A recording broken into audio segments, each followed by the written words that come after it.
Yang jelas, orang Kristen tidak boleh makan babi. Kenapa? Alkitab yang katakan, bukan orang. Alkitab adalah pedoman buku dari orang Kristen. Kalau Alkitab kasih tahu, berarti kita sebagai orang Kristen harus lakukan. Pada zaman perjanjian lama ada orang makan babi, itu dosa. Tapi setelah hukum seremonial sudah berakhir, maka orang Kristen makan babi tidak berdosa. Karena itu saudara tidak bisa menyalahkan orang Kristen yang makan babi dengan memakai ayat-ayat di perjanjian lama. Karena memang perjanjian lama, hukum seremonial masih berlaku.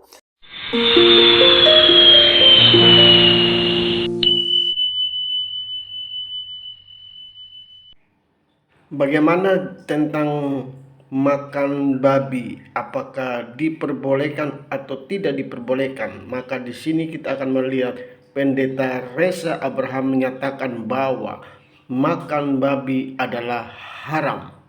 Dan sedangkan Pendeta Ezra Sorok mengatakan makan babi itu halal karena matinya Yesus di kayu salib. Jadi semua hukum seremonial semua sudah dipatahkan lewat kematian Yesus.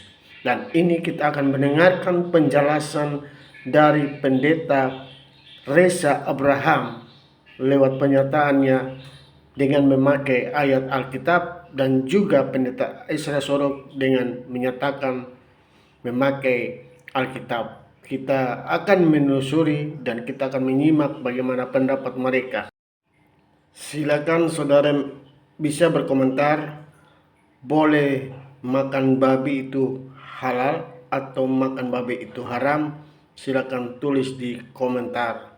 Bagi pendapat saya, halal atau haram tergantung dari sikap hati. Mari kita ikuti. Saya Pendeta Reza Abraham akan membagikan sebuah pelajaran dari Alkitab sebagai firman Tuhan dengan judul Orang Kristen Nggak Boleh Makan Babi. Wah, ini judul yang menarik sekali. Karena banyak orang yang bilang orang Kristen boleh makan babi. Ya, Alkitab bilang begitu. Tapi saya akan membagikan pelajaran ini dari Alkitab, bukan apa kata orang. Nah, pelajaran ini saya berikan kepada saudara-saudara yang mau belajar saja. Orang Kristen tidak boleh makan babi. Sebenarnya ini hanya sebuah judul saja. Masih banyak hal yang tidak boleh dimakan oleh orang Kristen berdasarkan Alkitab. Mari kita cari tahu. Yang pertama saya cari tahu begini. Apa sih sebenarnya makanan yang pertama kali Tuhan berikan kepada manusia pada waktu itu? Nah, saya dapati informasi ini di dalam Kejadian 1 ayat 29. Di dalam Kejadian 1 ayat 29 kita dapati bahwa Tuhan memberikan makanan kepada manusia yang pertama, yaitu Adam dan Hawa, yaitu biji-bijian dan buah-buahan. Inilah makanan pertama kali manusia sebelum jatuh ke dalam dosa.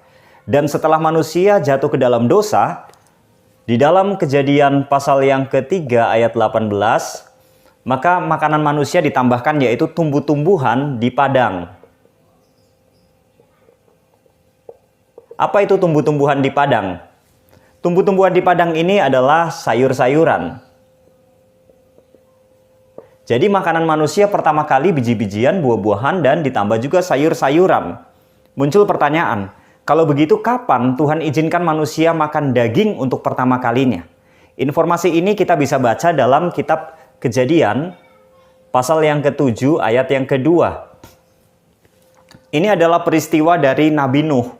Ketika Tuhan menyuruh Nabi Nuh untuk membuat sebuah bahtera, kapal besar, karena Tuhan akan membinasakan dunia ini dengan air bah, maka Tuhan memerintahkan Nuh untuk memasukkan binatang-binatang ke dalam bahtera.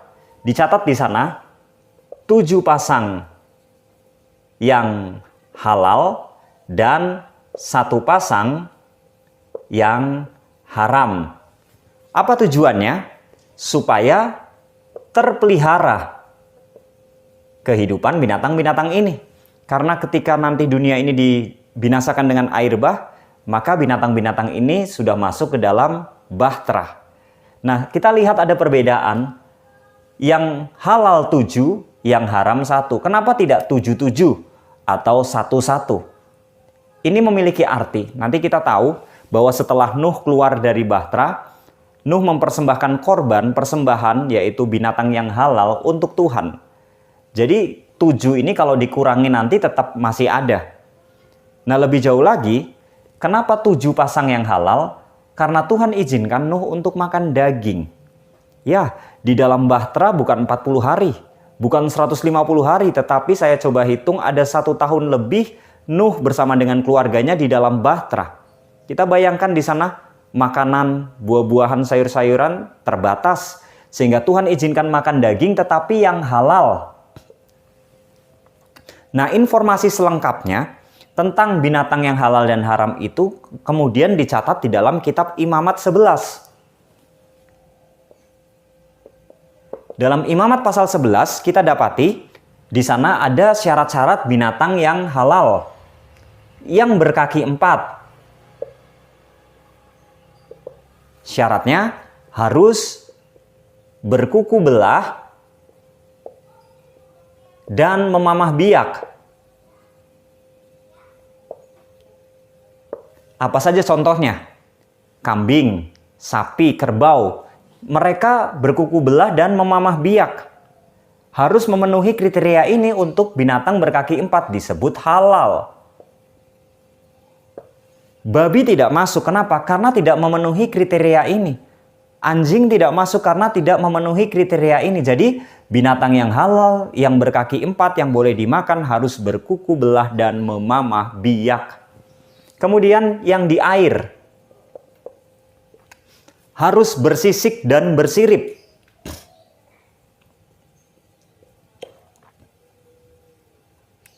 Harus lengkap kedua-duanya. Kalau tidak lengkap, tidak boleh dimakan. Artinya haram. Nah, itulah sebabnya kriteria ini atau syarat-syaratnya ditulis dalam Imamat 11. Meskipun di dalam Kejadian 7 sudah diberitahukan kepada Nuh. Meskipun tidak semuanya, tapi saya berpikir begini, ketika Tuhan memerintahkan Nuh untuk memasukkan binatang yang halal dan haram, pasti Tuhan memberitahukan ini loh Nuh yang halal, ini yang haram, tapi tidak dicatat dalam Kejadian 7. Baru dicatat dalam Imamat 11. Inilah cara belajar Alkitab. Belajar Alkitab itu membandingkan ayat satu dengan yang lain. Membandingkan kitab satu dengan yang lain. Karena Alkitab saling mendukung antara satu dengan yang lainnya. Makanya babi tidak boleh dimakan. Kenapa? Karena tidak memenuhi hal ini. Bahkan ada yang mengatakan, wah ini sudah tidak berlaku. Imamat 11 ini masuk ke dalam hukum upacara. Siapa bilang? Imamat 11 bukan masuk ke dalam hukum upacara bangsa Israel, tetapi masuk ke dalam hukum kesehatan atau kebersihan bagi Israel. Hukum upacara itu mengatur tentang ritual-ritual sehubungan dengan korban imam di dalam bait suci. Nah, ini masih berlaku bahkan sampai kalau kita baca dalam kitab Kisah Para Rasul 10. Peristiwa di mana Petrus saat itu melihat sebuah penglihatan, yaitu kain putih yang di atasnya ada binatang-binatang berkaki 4. Kemudian ada suara yang mengatakan, Petrus, ambillah binatang itu, sembelihlah dan makanlah. Kemudian Petrus perhatikan binatang-binatang itu. Dan dia lihat semua binatang haram. Makanya dia bilang, Tuhan, tidak pernah sedikit pun binatang-binatang ini masuk ke dalam tubuhku. Kenapa? Karena memang Petrus percaya tentang Imamat 11. Itulah sebabnya sampai di Kisah 10 pun dia tidak mau makan. Bahkan Kisah 10 ini adalah cerita setelah Yesus mati dan bangkit serta terangkat ke sorga. Artinya masih tetap berlaku. Meskipun di sana ada pernyataan apa yang sudah dinyatakan halal oleh Tuhan tidak boleh diharamkan manusia. Tetapi Kisah pasal 10 tidak berbicara soal makanan halal dan haram. Tapi ini berbicara soal hubungan sosial. Orang Kristen tidak boleh makan babi. Kenapa? Alkitab yang katakan, bukan orang. Alkitab adalah pedoman buku dari orang Kristen. Kalau Alkitab kasih tahu, berarti kita sebagai orang Kristen harus lakukan. Nah, semuanya ini bukan hanya sekedar untuk kesehatan, kebersihan, tetapi lebih daripada itu, mau berbicara soal penurutan. Ya, ini pertanyaan ini datang dari Asfi. Asfi bilang seperti ini. Saya ingin bertanya, mengapa hewan babi kebanyakan dimakan oleh orang-orang beragama Kristen? Padahal kan dalam Alkitab menerangkan tidak boleh. Sebenarnya babi banyak dimakan oleh orang Kristen juga. Yang makan babi ini bukan cuma orang Kristen. Ya, ada banyak orang di dunia ini yang makan babi. Tapi yang jadi inti persoalannya, mengapa orang Kristen makan babi, ya kan? Padahal di dalam kitab suci Kristen sendiri dalam perjanjian lama itu dilarang karena dianggap binatang haram. Nah, saudara perlu ketahui ya bahwa memang di dalam perjanjian lama ada larangan demikian. Tapi orang Kristen percaya di dalam hukum Tauratnya itu ada 3 jenis hukum di dalamnya. Yang pertama itu namanya hukum moral, yang kedua namanya hukum seremonial, yang ketiga itu namanya hukum sipil. Hukum moral misalnya 10 hukum. Jangan membunuh, jangan berzina, jangan ucapkan saksi dusta, dan sebagainya. Itu hukum moral. Tapi hukum seremonial ini adalah semua tata aturan peribadatan orang Israel. Misalnya kalau berdosa, korban kambing, potong domba, potong merpati, perempuan yang haid tidak boleh pergi ke bait Allah, lalu tidak boleh makan binatang ini, binatang itu, binatang ini adalah haram, binatang ini halal, boleh dimakan. Itu semua adalah peraturan dalam hukum seremonial, ya.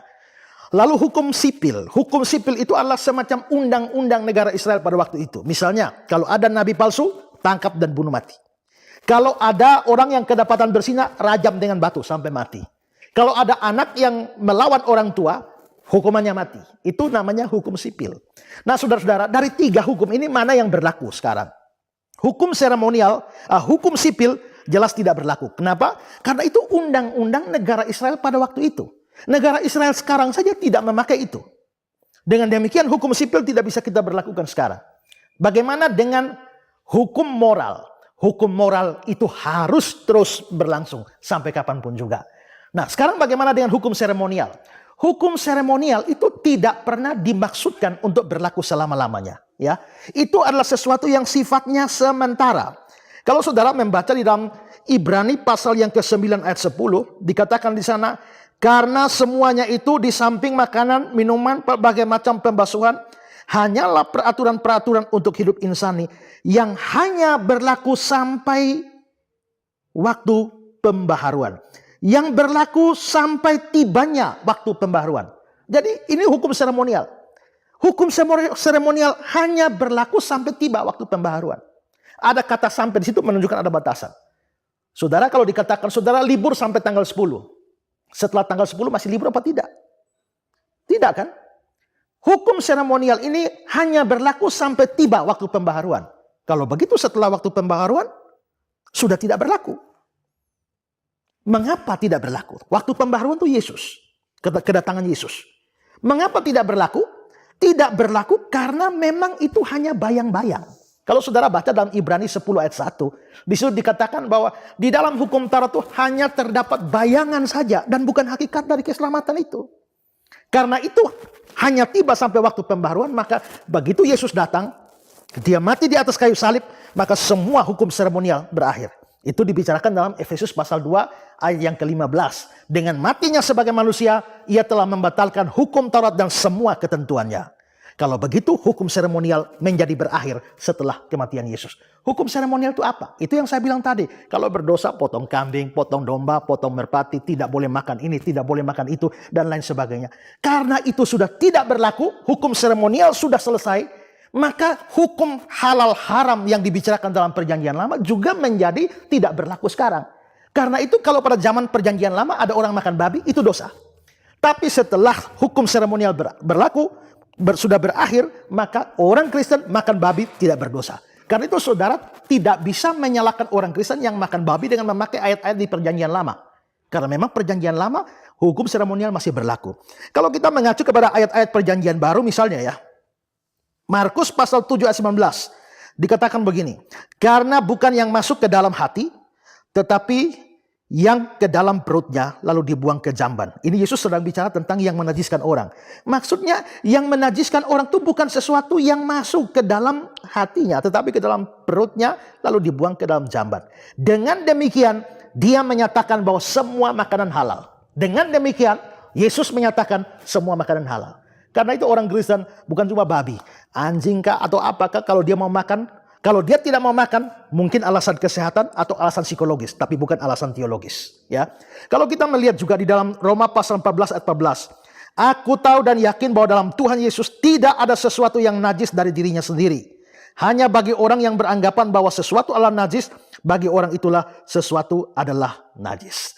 Dan juga saudara bisa lihat di dalam Roma 14 ayat 17. Sebab kerajaan Allah bukan soal makanan, soal minuman, tapi soal kebenaran, damai sejahtera, dan sukacita oleh Roh Kudus. Dan satu ayat lagi yang membahas itu secara ketat, itu adalah Kolose pasal 2 ayat 16-23. Tapi saya akan membacakan ayat yang ke-16 saja. Dikatakan demikian, karena itu janganlah kamu membiarkan orang menghukum kamu mengenai makanan dan minuman, atau mengenai hari Sabat, bulan baru, ataupun hari Sabat.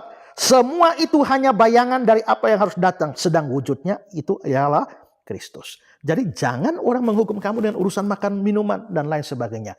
Jadi sekarang kalau ditanya, mengapa orang Kristen kok makan babi? Kok ada larangan dalam perjanjian lama? Memang ada larangan. Tapi dengan matinya Yesus Kristus, larangan itu sudah tidak berlaku lagi.